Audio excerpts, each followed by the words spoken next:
তওবা করে নেব, আমি আর মানুষের উপরে তওবা করে জুলুম করব না।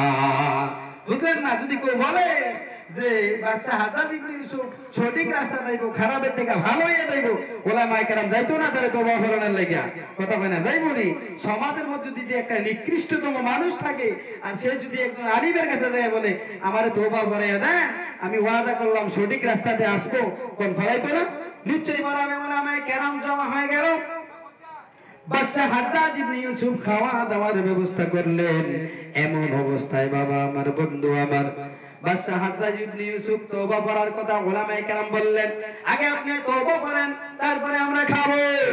বাদশা হাজ্জাজ ইবনে ইউসুফ বললেন, আপনাদেরকে এনেছি তওবা করার জন্য, এত তাড়াতাড়ি কেন? আগে আপনারা খাইয়া দিয়ে একটু আরাম করে বসেন, পরে তওবা করাইবেন। বুঝলেন না? একটু খাইয়া দিয়ে আমার পরে আমারে তওবা করাইবেন।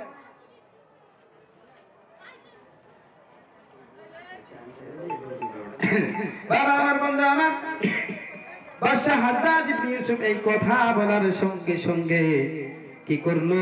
উলামায়ে কেরাম বলল, ঠিক আছে আপনি আমরা খেয়ে নেই, তারপরে আপনি তওবা করে নেবেন। বলেন নাউজুবিল্লাহ। এই কথা বলার সঙ্গে সঙ্গে ও বাবা আমার, বাদশা হাজ্জাজ ইবনে ইউসুফ উলামায়ে কেরামকে খানা খাওয়ানো শুরু করে দিয়েছে। বুঝেন না? যেই মাত্র শুরু করছে একটা দুঃখ, বুঝেন না, লোকমা শুরু করছে। বাদশা হাজ্জাজ ইবনে ইউসুফ একটা বাচ্চাকে ডাক দিয়ে সামনে আসছে, আনার পরে তার খাদিমকে বলল, আমাকে তাওয়ালটা দাও। তাওয়ালটা দেওয়া হলো।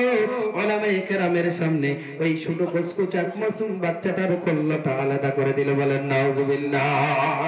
হুজুর যারা ছিল, উলামায়ে কেরাম যারা ছিল না, আস্তাগফিরুল্লাহ আস্তাগফিরুল্লাহ বইয়া আছে না, কানা ফাটা থেকে হলো উঠা ফদ দিছে। বুঝেননি? ছি ছি ছি, জালিম বাদশাতে হেদায়েত দিত না, তে আমরা ধোঁকাবাজি করে আনছে। ওই সময় বাদশা হাজ্জাজ ইবনে ইউসুফ জালিম বাদশা জবাব দিছে, এই মোল্লা মুনবির দল, যতই দোয়া করো না কেন আর দোয়া কবুল হবে না। কারণ হচ্ছে জানোনি জানোনি জানোনি, তোমাদের পেটের মধ্যে যে খানা ঢুকাই দিছি, হারাম খানা ঢুকাইছি, যতদিন পর্যন্ত এই হারাম খানা খাইয়া থাকবা, তোমাদের দোয়া তোমাদের আল্লাহ কবুল করতো না। বুঝলেন নি? আমাদের দোয়া কবুল না হওয়ার কারণ এগুলো, যে ফ্যাক্টরি আছে একটা বড় যাচাই করি না, যে সামনে আইছে আর ওইরা দিলাম, কই থেকে আইছে, কিভাবে আসলো, কোন কামাই থেকে আসলো, একটা বার ভাবি না। যার কারণে আজকে আমাদের মা বোনদের পেট থেকে কেন আল্লাহর ওলি হচ্ছে না? পর্দা নাই, নামাজ নাই, রোজা নাই, কিন্তু মরার পরে এমন পর্দা শুরু হয়।